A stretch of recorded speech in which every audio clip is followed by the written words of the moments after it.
Halo sahabat, Assalamualaikum. Semoga sehat selalu dan senantiasa berbahagia. Terima kasih ya sudah subscribe dan menyimak video-video LK21 Revive. Semoga Tuhan Yang Maha Esa selalu memberikan rezeki yang berkah berlimpah ruah untuk sahabat semua. Nah, sebelum kita lanjut ke alur ceritanya, kita sapa-sapa dulu nih para penonton setia LK21 Revive. Yaitu terima kasih buat Wong Temu Karep dari Brebes, Gagal Channel dari Lampung Tengah, Velki Tambipin dari Gorontalo, Nunung Kurniasih dari Bumi Ayu, Epul Official, Elin Nur Hayati, Jeffrey BCB dari Kalimantan Selatan, MC CP dari NTT, Oliver NBS, Ricky Hermansyah dari Arab, dan buat teman-teman yang belum mimin sapa nanti di next video ya. Oke, kali ini LK21 Revive akan membawakan sebuah alur cerita film yang berjudul Tenali Ramaksina. Bagaimana keseruan filmnya? Gak perlu banyak basa-basi, ini dia alur ceritanya.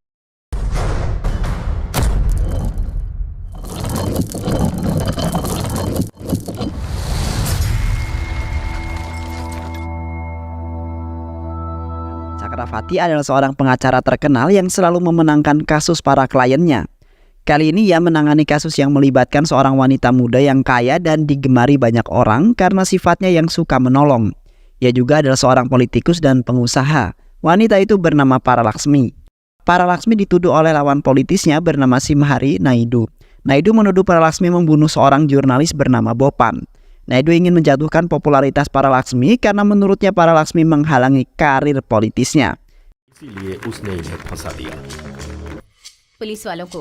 Singkat cerita, Ibu Paralaksmi meminta pengacara handal agar membantu membebaskan anaknya dari tuduhan yang tak terbukti tersebut. Menurut sang ibu, anaknya penuh dengan kasih sayang. Ia tak mungkin berbuat sekeji itu.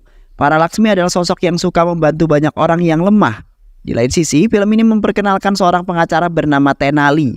Tenali belum seterkenal Cakravati. Ia harus bekerja keras untuk memasarkan dan bersaing menjual jasanya di depan gedung pengadilan. Namun hal itu tak mudah seperti yang dibayangkannya. Tenali cukup sulit mendapatkan seorang klien. Namun ia tetap berusaha keras. Tenali mempunyai bapak yang bernama Durgo Rao. Ia seorang calo di pengadilan yang menghubungkan klien untuk diperkenalkan ke pengacara. Namun bapak Tenali tidak pernah membantu Tenali sama sekali dalam mendapatkan seorang klien. Durgo malah mengenalkan klien itu ke pengacara yang lain. Didikan Durgo Rao ini membuat Tenali berselisih paham dengan bapaknya. Tenali mengira jika bapaknya tidak mempercayai kemampuan Tenali. Namun bapak Tenali mempunyai alasan tersendiri kenapa melakukan hal tersebut. Ia ingin Tenali mendapatkan kasus besar dan memenangkannya. Selain kehidupan karirnya, Tenali yang masih muda juga memiliki kisah cinta kepada Rukmini, anak dari pengacara kondang yaitu Cakravati. Namun sayang Rukmini tak membalas cintanya Tenali. Menurut Rukmini, tak mempunyai waktu untuk memikirkan sebuah percintaan. Paginya partner Tenali bernama Srenu dipukul oleh kliennya. Klien itu marah karena merasa ditipu oleh Srenu yang selalu meminta bayaran namun kasusnya tak kunjung juga selesai. Tenali mencoba menenangkan keduanya. Tenali mengambil kasus Srenu. Tenali berkompromi dengan pihak penggugat dan tergugat. Kasusnya pun berhasil diselesaikan oleh Tenali. Pihak tergugat dan penggugat saling menerima. Dari kejadian ini Tenali mempunyai sebuah ide untuk mengambil kasus yang berbelit selama ini di sebuah pengadilan. Tenali akan menyelesaikan dengan cara berkompromi dan akan membuatnya berdamai. Dari situ Tenali berhasil mengumpulkan banyak uang dan memamerkannya kepada keluarga. Bapak Tenali bukannya bangga malah memarahi Tenali. Meski Durgo Rao seorang calo pengadilan, ia tak mendidik anaknya untuk menangani kasus dengan cara berkompromi. Tenali dididik agar bisa menangani kasus besar dan menang agar dirinya mendapat kehormatan serta mengangkat derajat keluarganya. Itulah alasan bapaknya tak memberikan klien dengan kasus kecil kepada Tenali. Kini Tenali menjadi paham kenapa bapaknya sangat tegas kepada dirinya. Cerita berganti di sebuah kuil. Rukmini dan ayahnya Cakravati sedang berdoa khusyuk. Setelah berdoa, Cakravati berjalan keluar. Tak sengaja ia tertabrak oleh sebuah motor yang dikendarai oleh Tenali. Tenali kemudian meminta maaf kepada Cakravati. Rukmini terlihat di samping Cakravati dan di situ Tenali tahu bahwa Rukmini adalah anak pengacara kondang yaitu Cakravati. Hari sidang Paralaksmi pun tiba. Pendukung Paralaksmi berbondong-bondong ke sebuah pengadilan. Suasana pengadilan pun menjadi sangat ramai. Terlihat Paralaksmi didampingi oleh Cakravati dan dari kejauhan Naidu yang turut menghadiri persidangan tersebut. Di ruang sidang, jaksa menuntut umum menuntut Paralaksmi agar dihukum berat karena telah menghilangkan nyawa seseorang. Chakravarti, pengacara Paralaksmi, membantah tuduhan jaksa jika Paralaksmi tidak melakukannya. Chakravarti meminta penangguhan penanganan karena bukti yang disertakan jaksa sangat lemah. Hakim menerima permintaan Chakravarti. Paralaksmi keluar dari ruang sidang dan menyapa pendukungnya yang sudah menunggunya di luar gedung pengadilan. Tenali melihat peristiwa ini berharap agar kelak ia segera mendapatkan kasus yang besar seperti itu. Suatu hari Tenali didatangi oleh seorang klien. Pria itu datang dengan kedua istrinya. Pria itu meminta agar Tenali dapat menyelesaikan permasalahan rumah tangganya, karena kedua wanita itu ingin memiliki si pria itu sepenuhnya. Karena Tenali sudah dikenal sebagai pengacara yang berkompromi, ia meminta sang suami untuk mengetes kedua istrinya. Tenali mengatakan bahwa sang suami akan memberikan 200 juta rupiah bagi yang ingin berpisah dengan suaminya tersebut. Istri kedua kemudian menyetujui hal itu. Akhirnya mereka pun berdamai. Chakravarti memperhatikan Tenali dan bertanya kepada asistennya, siapakah pria tersebut? Asistennya menjawab bahwa ia adalah Tenali, seorang pengacara yang ahli dalam berkompromi. Tak hanya bapaknya yang memperhatikan. Di sisi lain, Rukmini diam-diam tertarik dengan cara Tenali yang bisa menyelesaikan kasus para klien dengan berkompromi. Melihat hal tersebut, ia mempunyai ide untuk mencobanya kepada kliennya. Ia bergegas menemui kliennya yang seorang gangster. Temannya Rukmini memperingatkan agar hati-hati karena sangat berbahaya. Rukmini mencoba cara Tenali tadi. Ia mengajak kliennya untuk membujuk istrinya dan membatalkan tuntutan kasus KDRT-nya dengan memberikan 60 hektar tanah kepada sang istri. Tak disangka pria itu tak menyambut baik Rukmini. Ia malah menyuruh anak buahnya keluar dan menggoda Rukmini. Tiba-tiba Tenali datang menyelamatkan Rukmini. Tenali menghajar para gangster tersebut.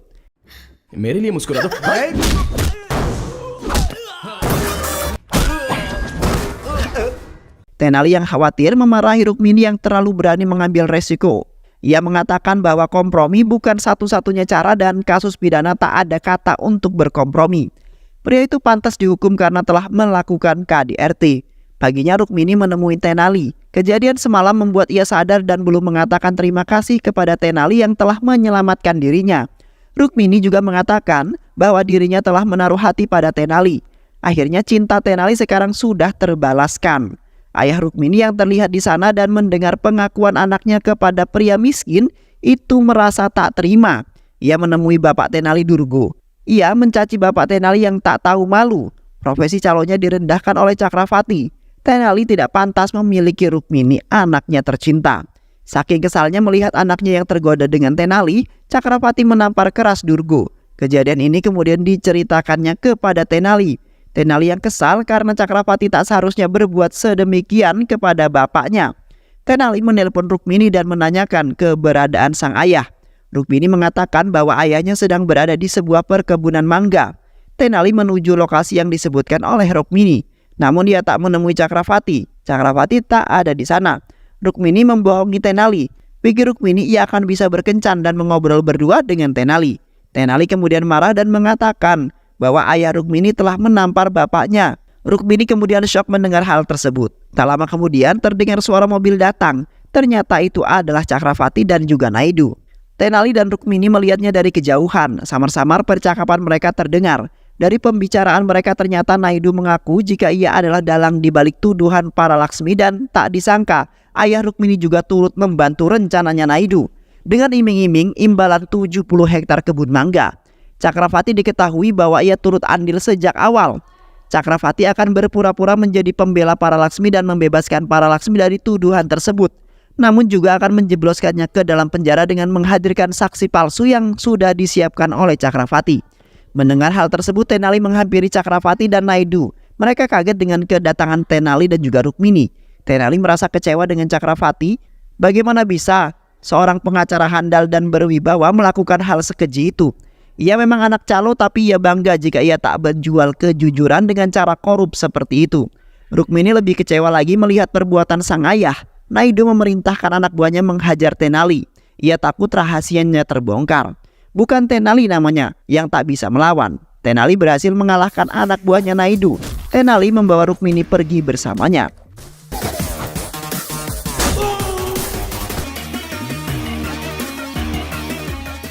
Paginya Chakravarti mendatangi rumah Paralaksmi. karena takut Tenali sudah mengatakan kepada para Laksmi. Cakravati menanyakan dengan hati-hati apakah ada seseorang yang ia temui kemarin. Para Laksmi mengatakan bahwa ia tak bertemu dengan siapapun. Cakravati berdalih jika ia harus hati-hati jika ingin menemui seseorang, karena takut para Laksmi terhasut oleh orang lain. Cakravati mengabarkan kepada Naidu jika para Laksmi berhasil diyakinkan dan besok siap menghadapi persidangan. Namun mereka tidak boleh lengah karena rencana mereka diketahui oleh Rukmini dan Tenali. Mereka berencana menghentikan Tenali datang ke persidangan besok. Sidang lanjutan para Laksmi pun tiba. Rukmini dan Sureno menunggu kedatangan Tenali. Mereka cemas karena mereka tak dapat menghubungi Tenali. Rupanya di tengah perjalanan menuju pengadilan, Tenali dihadang oleh anak buahnya Naidu. Tenali diculik, dimasukkan ke dalam sebuah truk kontainer. Terlihat peserta sidang menunggu kedatangan hakim. Memang hakim selalu mengunjungi kuil terlebih dahulu sebelum memimpin persidangan. Nampak sopir hakim datang sendirian dan mengabarkan bahwa hakim telah diculik. Semua orang kaget mendengar hal tersebut. Rupanya ini adalah perbuatannya Tenali. Tenali yang sudah memperkirakan hal ini akan terjadi. Tenali sudah merencanakan rencana cadangan.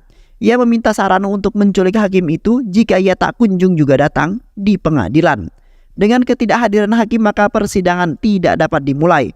Hakim telah diculik oleh suruhan Tenali alias mantan klien Tenali yang dulu dibantunya bernama Giri. Giri membawa hakim ke suatu tempat.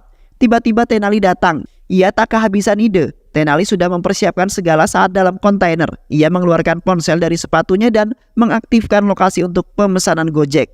Gojek pun berdatangan dan membuat Tenali bebas. Tenali menghampiri para Laksmi dan menceritakan semua yang ia ketahui, bahwa Cakravati bukan pengacara yang akan membebaskan dirinya. Ia telah bersepakat dengan Naidu untuk memenjarakan para Laksmi. Tenali juga memberikan bukti imbalan yang diterima oleh Cakravati. Hal itu membuat para Laksmi marah kepada Cakravati dan meminta Tenali membantu di persidangan menggantikan Cakravati. Di tempat lain, hakim bertanya mengapa dirinya dibawa ke sebuah tempat yang jauh. Giri mendapat telepon dari Sreno dan mengatakan jika masalahnya sudah beres dan bisa membebaskan hakim. Giri mengatakan pada hakim jika ia salah menculik orang dan meminta maaf pada hakim. Hakim pergi dengan sangat kesal.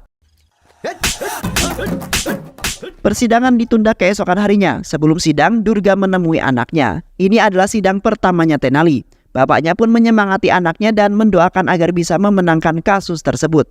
Cakravati kini duduk di kanan meja hakim sebagai penuntut. Ia nampak percaya diri dan mulai bertanya kepada para Laksmi, kemanakah ia berada di saat kejadian. Para Laksmi pun menjawab jika ia sedang berada di rumahnya dan tidak sedang bepergian. Cakravati pun kembali menanyakan tentang CCTV yang berada di rumahnya dan para Laksmi menjawab jika CCTV di rumahnya saat itu memang tidak bisa digunakan.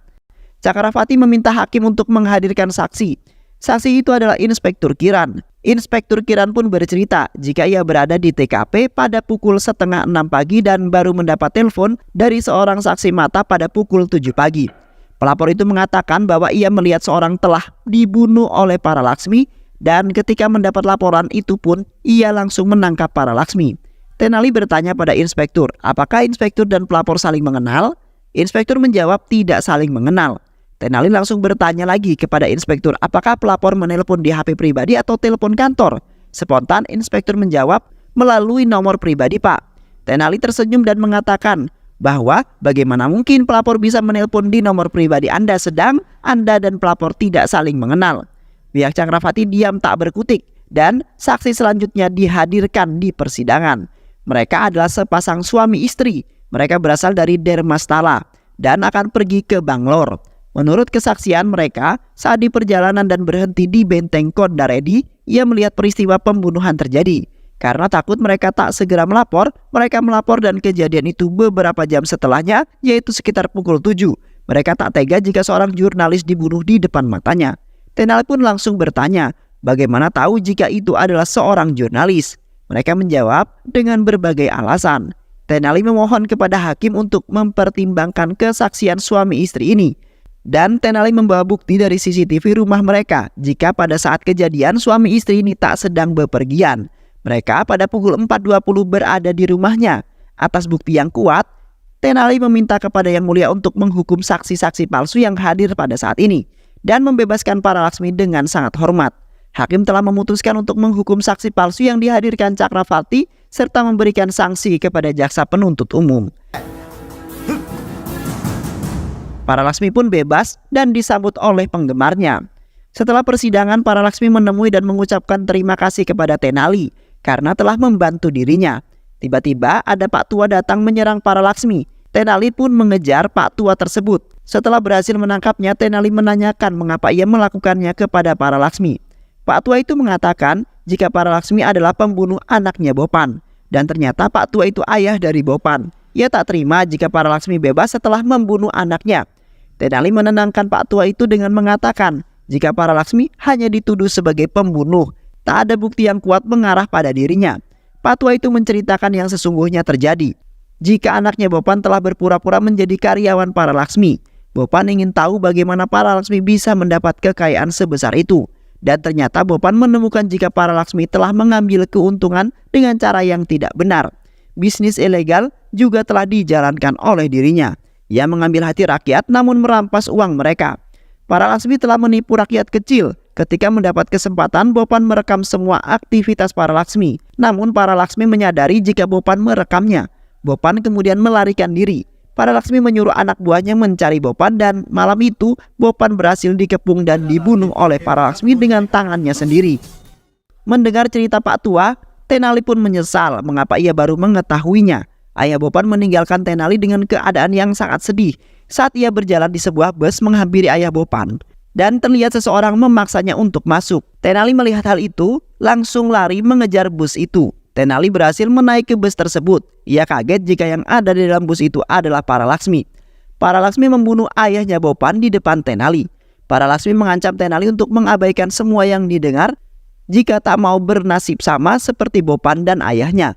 Tenali dilempar keluar bus dan pulang dalam keadaan berantakan. Bapaknya yang khawatir melihat anaknya bertanya apa yang telah terjadi.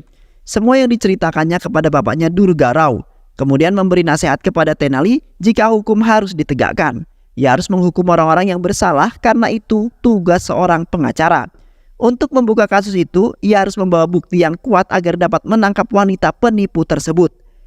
Tenali langsung datang ke TKP dan mewawancarai PKL-PKL yang ada di sana. Ia bertemu oleh salah satu seorang anak yang di sana dan menanyainya, apakah ia selalu berjualan di sini?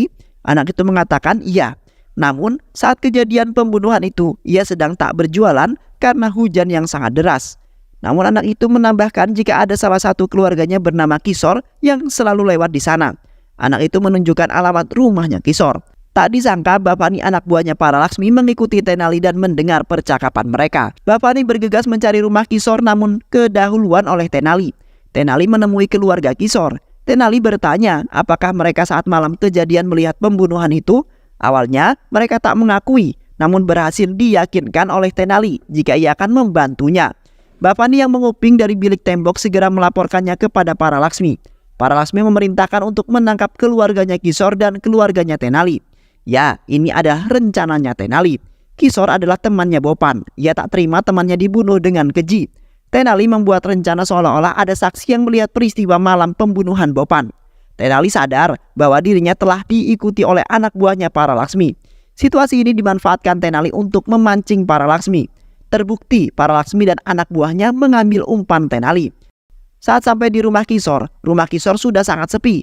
Penjaganya mengatakan jika keluarga Kisor sudah tak tinggal di sini lagi. Tak hanya keluarganya Kisor yang tengah menjadi incaran Paralaksmi, keluarga Tenali pun tampak berlarian melarikan diri dari kejaran anak buahnya Paralaksmi. Untungnya mereka menyamar dengan tudung hitam sehingga mereka tak dikenali. Karena tidak berhasil, akhirnya mereka menggoda Srenu temannya Tenali. Srenu terjebak dan dianiaya agar mau memberitahukan keberadaan keluarganya Kisor. Akhirnya Srenu memberitahu keberadaan keluarga Kisor yang disembunyikan oleh Tenali. Singkat cerita, anak buah Paralaksmi pergi ke tempat persembunyian Kisor dan keluarganya. Rumah Giri menjadi tempat persembunyian keluarganya Kisor. Anak buah Paralaksmi mengaku sebagai pacarnya Kisor. Ia datang ingin bertemu dengan Kisor. Mereka tak terima Kisor mengadu pada ayahnya dan tiba-tiba mereka dikepung oleh anak buah Paralaksmi. Anak buah Paralaksmi membawa keluarga Kisor dan Giri ke rumah Paralaksmi. Giri mencoba bicara dengan Paralaksmi apa yang sebenarnya terjadi. Laksmi pun mengaku jika ia telah membunuh Bopan dan keluarganya. Dan ia tak akan segan-segan membunuh siapapun yang menghalangi semua urusannya termasuk karirnya. Keluarga Kishore sedang dipukuli anak buahnya. Para Laksmi bicara pada mereka jika ia akan membunuh mereka apabila membuka mulut tentang apa yang dilihatnya. Kishore pun berjanji tidak akan mengungkapkannya kepada siapapun. Kishore tak akan memberikan kesaksian sebenarnya di persidangan. Ia akan mengatakan jika ia telah diancam Tenali. Para Laksmi pun senang mendengar hal tersebut. Di rumah Cakravati, Rukmini masih kecewa dengan perbuatan sang ayah. Ibunya tak henti-hentinya meminta Rukmini memaafkan apa yang telah dilakukan ayahnya dan menjauhi Tenali. Rukmini membela Tenali karena Tenali adalah pria yang cerdas. Ia akan menjadi pria yang sukses dengan keterampilan yang dimilikinya. Ayah Rukmini mendengar percakapan ibu dan anak tersebut. Rukmini bercerita kepada ibunya bahwa Tenali akan membuktikan jika para Laksmi sangat bersalah. Tenali telah memiliki bukti para Laksmi telah mengakui jika ia membunuh Bopan dan juga ayahnya. Karena saat Kishore dan keluarganya bertemu para Laksmi, ia memasang kamera kecil pada kacamata dan kancing bajunya untuk merekam. Mendengar hal itu, Cakravati menelpon para Laksmi bahwa ia telah ditipu oleh Kishore. Cakravati mengatakan jika tak ada saksi mata selama ini, itu hanyalah rencana buatan Tenali agar para Laksmi mengaku. Para Laksmi marah. Ia kemudian menyuruh anak buahnya untuk menyiksa keluarganya Kishore. Tak sampai di sini, para Laksmi meminta Naidu bergabung padanya untuk menghajar Tenali. Naidu kemudian bersedia untuk membunuh Tenali. Tenali dikepung di bawah terowongan oleh anak buahnya Naidu. Mereka beradu dan Tenali berhasil mengalahkan mereka semua. Keluarga Kishore diminta untuk mengumpulkan alat perekam yang mereka miliki. Mereka kemudian mengumpulkannya ke dalam sebuah kantong. Ibu para Laksmi kemudian membawanya. Namun tiba-tiba Tenali datang dan mengambil kantong yang berisi kamera dan membawanya untuk pergi. Para Laksmi kemudian mengejarnya. Namun tiba-tiba kendaraan motor yang menyerupai Tenali berdatangan hingga membuat para Laksmi kesulitan untuk mengenali mana Tenali yang asli. Sampai di pengadilan, para Laksmi mencari Tenali dan menemukannya. Para Laksmi meminta agar Tenali memberikan rekaman itu kepada dirinya. Namun Tenali terlanjur menyerahkannya pada hakim dan kini hakim telah mengetahui apa yang telah terjadi sesungguhnya. Kasus pembunuhan Bopan pun dibuka kembali karena pengakuan para Laksmi. Tak hanya itu, semua bisnis ilegal para Laksmi juga akan dituntut karena telah membuat sebuah kerugian yang sangat besar. Dan para Laksmi pun ditangkap dan ditahan dan dimasukkan ke dalam penjara. Hingga akhirnya film pun selesai. Baik sahabat, itulah alur cerita film yang berjudul Tenali. Mudah-mudahan sahabat semua terhibur dengan alur cerita film ini. Sehat selalu. Wassalamualaikum warahmatullahi wabarakatuh.